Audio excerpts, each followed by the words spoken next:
The sign says inspections welcome, so we went in to inspect. So I can see a couple of cats in here. Neighbours have been told these are trial cats for testing. This was the Valley Animal Research Centre known as VARC in Himitangi.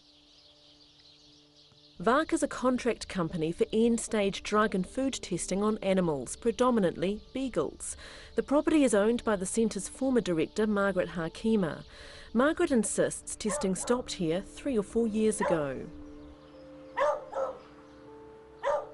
These dogs have not been used for research. The research facility has been closed. I'll say it over and over and over. But although it's run down, there are still cats caged here. I don't know what they're still doing here if this place supposedly closed down 3 or 4 years ago. It doesn't make a lot of sense. We're told that someone comes and feeds them maybe once a week at the very most. Tenants who lease the front of the property gave us permission to film. Behind the kennels, the cages and the vivisection building is a big field. Right at the end of it we found piles of dumped rubbish. Cremation labels, yeah. Okay. Remember, Margaret Hakima maintains that the dogs she's been selling on Trade Me were not tested on, because testing, she says, stopped 3 or 4 years ago.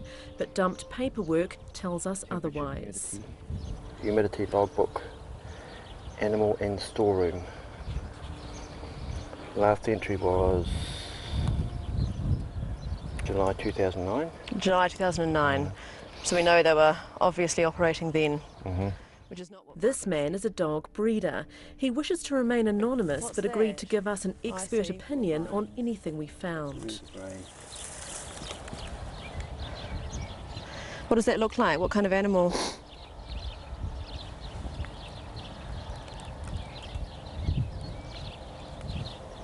He looks like a dog.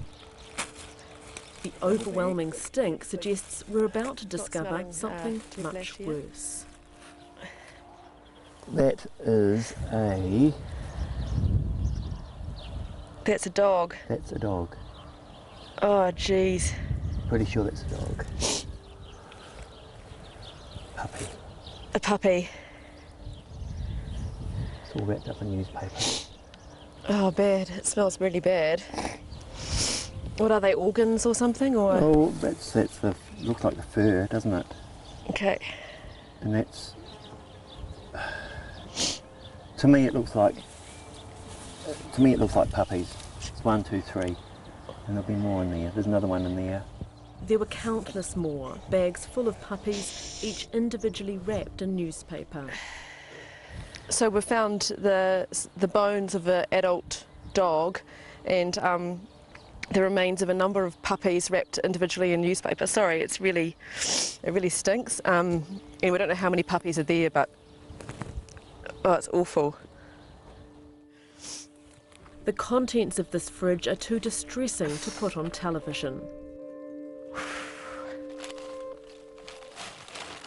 VARC may have closed its doors, but its director, Margaret's estranged husband Alan Goldenthal, still has a licence to experiment on animals, and VARC is still a listed company.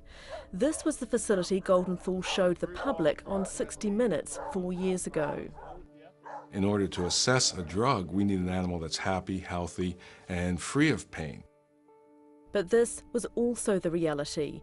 Inside, dogs were kept in dark, dingy, depressing rows.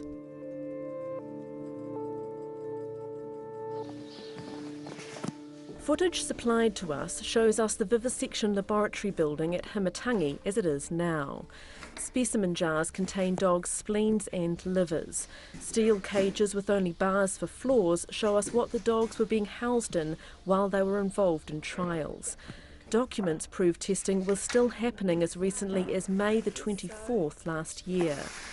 This experiment involved 33 male beagles being tested for an arthritic drug called Rimadyl.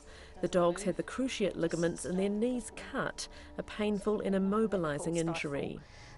We've got Tristan here to show you where the knee joint is, and it's this one just here. So this is a model Jodie this is Burkle the is an femur, independent the vet who tibia, examined and there's 2 two former ligaments on Vark each dogs, side. Dawn and Susie, for us last week. She's just very frightened. Good girl. We can pull away the kneecap, and the cruciate ligament's actually right inside the knee. So if a cruciate ligament was ruptured suddenly, it would be painful for the dog. Would the dog not be able to walk on that leg, or would it just be kind of lame? It depends on the individual dog, what their pain tolerance is, and it depends how it was ruptured as well. Some dogs involved in the Rimadyl tests were euthanased on day 91 of the trial, others on day 182, and the remaining dogs on day 336. Late today, Vark director Alan Goldenthal told us the tested dogs were not euthanased and that they were well socialised, happy and content, and spent much of their day in the outside enclosures, only coming in at night. Even the Vark website explicitly states that none of the projects has involved harm or death to any dogs. But we know that 33 dogs died in one trial alone. Those that survived have been housed here at Margaret Hakima's boarding kennel in Hastings. Today, the SPCA took a vet and went in to inspect.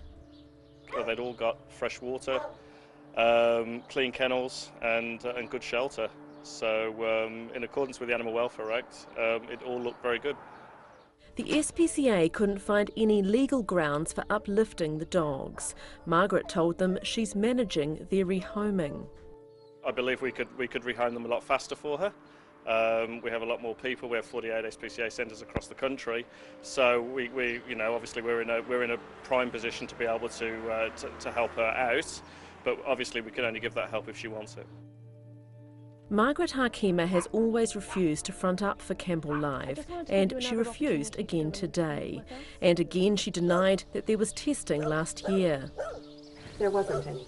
Okay, there wasn't any. But we have proof that there was. We have documentation from the Valley Research Centre that testing was still being carried out there last year. Alan Goldenthal. Animal welfare group Hoo Ha have the means to take all the beagles right now and a list of people wanting to adopt. It's really disappointing that there's no legal reason to take the dogs, but then it's not surprising. I think that, you know, to provide food, water, shelter for them isn't hard for her. The thing that I'm obviously concerned about is their emotional needs. This afternoon they offered Margaret thousands of dollars to pay for the release of each and every dog, but again she refused. Obviously we haven't achieved our goal, so I feel like it's not over. I'm still in determination mode, and I hope we will get there.